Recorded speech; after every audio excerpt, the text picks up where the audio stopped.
আরেকটা জিনিস আমি খুব বলতে চাই, এই যে দেখেন সংরক্ষিত নারী আসনে সরাসরি ভোটের কথা, এটা কিন্তু এখনকার দাবি না, এনসিপি এসে দাবিটা তুলছে না।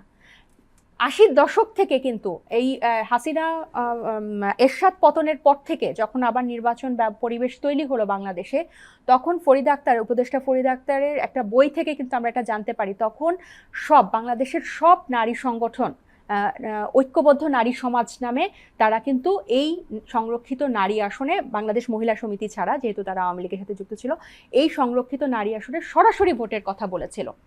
এবং তারা তৎকালীন আওয়ামী লীগ এবং বিএনপি সভানেত্রীর সাথেও বসেছে। এবং কি আশ্চর্যজনকভাবে সেই 80-র দশক থেকে আজকে 2025 এই কয়েকটা সিটে দলীয় সংখ্যা বাড়ানোর জন্য, দলের ভার বাড়ানোর জন্য সংসদে এদেরকে একদম পুতুলের মতো, অলংকারের মতো এই সংরক্ষিত আসনগুলো রাখা হয়েছে। কি আশ্চর্যজনক! আপনি দেখেন এই যুগে এসেও মানে সংসদে পুরুষ সংসদ নির্বাচিত হবে জনগণের দ্বারা, আর নারী সংসদ নির্বাচিত হবে পুরুষ দ্বারা। মানে এটা কি ভাবা যায়? তাহলে কেন ওনারা বিএনপি এসবে একমত হচ্ছেন না? এটা কি খুব আশ্চর্যের বিষয় না? এখানে কি এটার দাবি যখন আমি তুলবো, এখানে আপনারা নারীর ক্ষমতায়ন বলেন, ওনাদের এই 31 দফা হয়েছে সে 2023 সালের 13 জুলাই। ওনারা যখন এই 31 দফা লিখেন, তখন কি ওনাদের মাথায় ছিল যে সামনে জুলাই গণ অভ্যুত্থান হবে? এটা তো একটা আউটডেটেড। তারা 31 দফার মধ্যে 24 নম্বরে খালি নারীর ক্ষমতায়ন নিয়ে লিখেছে।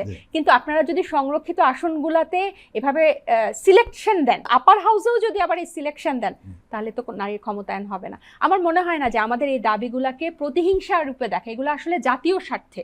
আমরা এই যে মানে একটা ফ্যাসিস্ট যে ব্যবস্থা, আমরা এটাকে পরিবর্তন চাই এবং একটা গণতান্ত্রিক কাঠামো আসুক, এরপরে এটার অধীনে নির্বাচন।